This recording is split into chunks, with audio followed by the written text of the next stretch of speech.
Hello nurses! Another flashcard NCLEX review ulit tayo tungkol kay infection control and kung paano mo makaklasify ang contact, droplet, and airborne diseases. Sa contact, may kanya-kanya silang mnemonics ha. Sa contact, tawagin natin si Mrs. Wee. Sa droplet, meron tayong Spider-Man. At sa airborne, kailangan natin si MTV. Alright? So dito sa ating classification o kung paano natin masasagutan ang ating test na hindi tayo malilito. Ito na guys yung may pinakamagandang mnemonics sa lahat at lahat ng mga sakit dito mga kazap ay mga high yield questions pagdating sa NCLEX. Start tayo kay airborne mga kasap. Sa airborne mga nurses, kailangan natin magsuot ng gloves, ng N95 or respirator.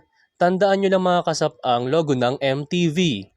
M for measles, T for tuberculosis or TB, and varicella zoster. So madali lang naman siya tandaan kasi tatlo lang. Next is si droplet. Tandaan nyo lang guys, si Spider-Man. Isipin nyo lang si Spider-Man ay nahulog, kaya droplet. Nahulog si Spider-Man. Kailangan natin ng gloves, ng gown, face mask, plus eye shield. Sa Spider-Man, may tatlong S. Meron tayong sepsis, scarlet fever, streptococcal pharyngitis, and meron din tayong tatlong P, parvovirus B19, pneumonia, pertussis, then I for influenza, D for diphtheria, pharyngeal, E for epiglottitis, R for rubella. May tatlong M din. We have mumps, meningitis, mycoplasma or meningeal pneumonia, and yung AN, yung nasa man, is adenovirus. Okay? Next natin is contact.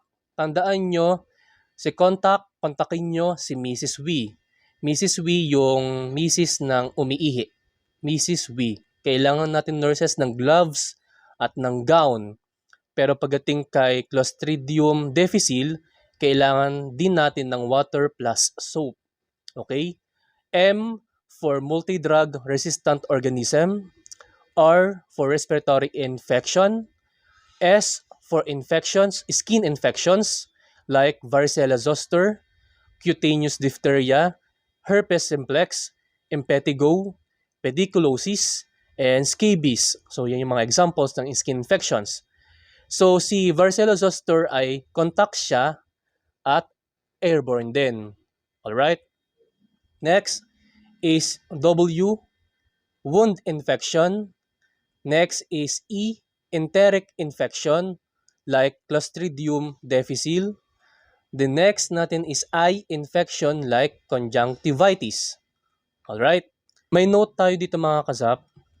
Patients with suspected infections, increased secretions or excretions should not be in the same room as patients with fresh wounds or immunocompromised. So, bawal pagsamahin mga kazap ang may mga suspected infections sa mga pasyenteng may fresh na sugat, lalong-lalo na sa mga pasyenteng immunocompromised. Immunocompromised like yung mga pasyente nating may HIV, yan, yung may lupus, yan yung mga examples. So, madali lang tandaan mga kasap, basta alam nyo lang tong mga ito. May mga pictures naman. Airborne for MTB, droplet for Spider-Man, Mrs. Wee for contact. Alright? So, thanks for watching. Thanks for listening. This is Marky.